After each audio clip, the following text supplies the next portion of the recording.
on properties that they built. That is their own source of livelihood.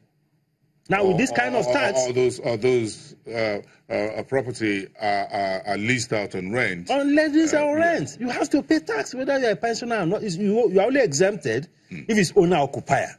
Yes. A pensioner staying in his own house. But if you say in a But we have pensioners who have also invested in property. And the rest are commercial. Yes, you have to pay. Then you've got to pay. And these rates are high. Do you think, well, I can... What your answer really is, the Lagos State, the Ambode government says, well, this law hasn't been reviewed for 15 years, and now they are consolidating it so there's no longer tenement rate and what have you. How does that sound to you? Well, there is some logic in that.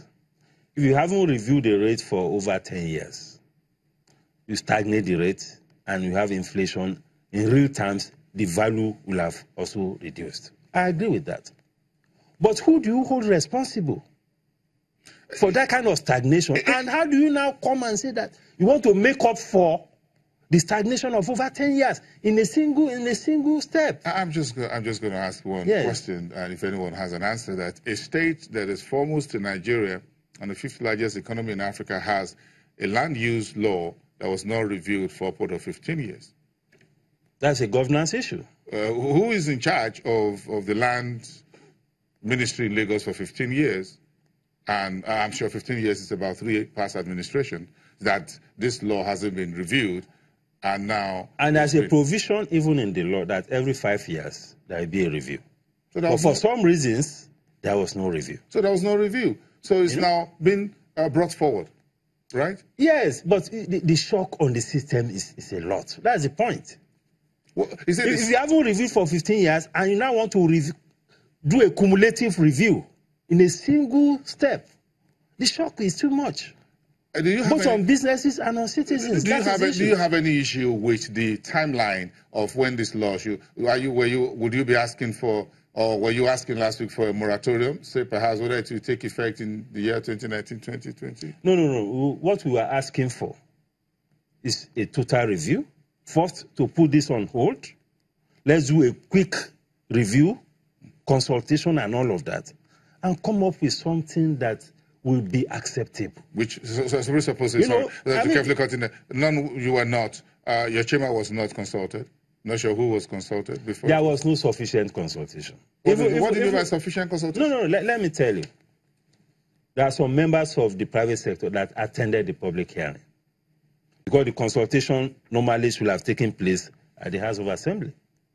And all the submissions made by this private sector but were not even reckoned with when you compare it with the outcome of the law eventually.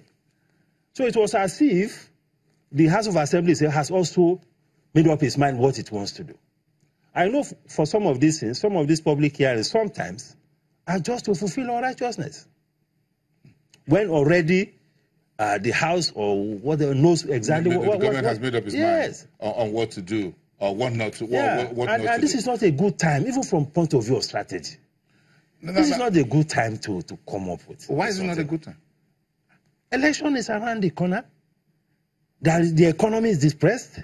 Purchasing power is weak. Profit margins are declining. But the GDP just showed that we've recovered. We recovered. Yes.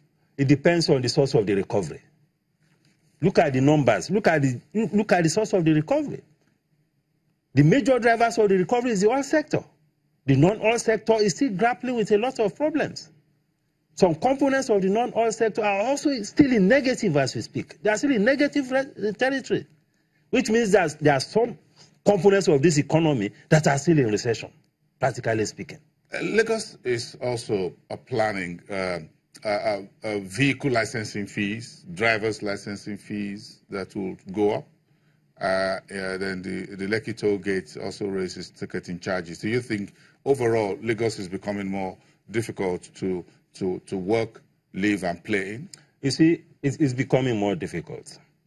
And one thing, because we had a dialogue with the governor had a dialogue with the private sector recently.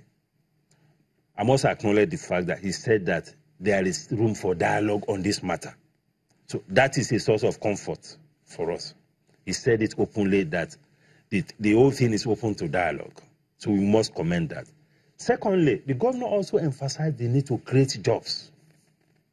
Because all the things he said, throughout that day, he kept coming back to the need for jobs to be created so that we take all these area boys and all of them out of the streets. And how do you create jobs if those who are creating the jobs are facing an environment that is very difficult?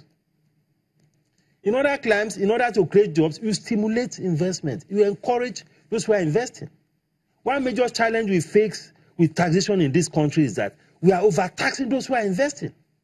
Those who are investors in the economy. But the IMF and others says that Nigeria as a whole needs more taxes because we don't have enough money to even fund the $3 billion budget for 2019 or for 2018. We need to look at the structure of this economy. The burden of tax is heavily on the formal sector of the economy. The formal sector of the economy does not account for more than 40% of this economy.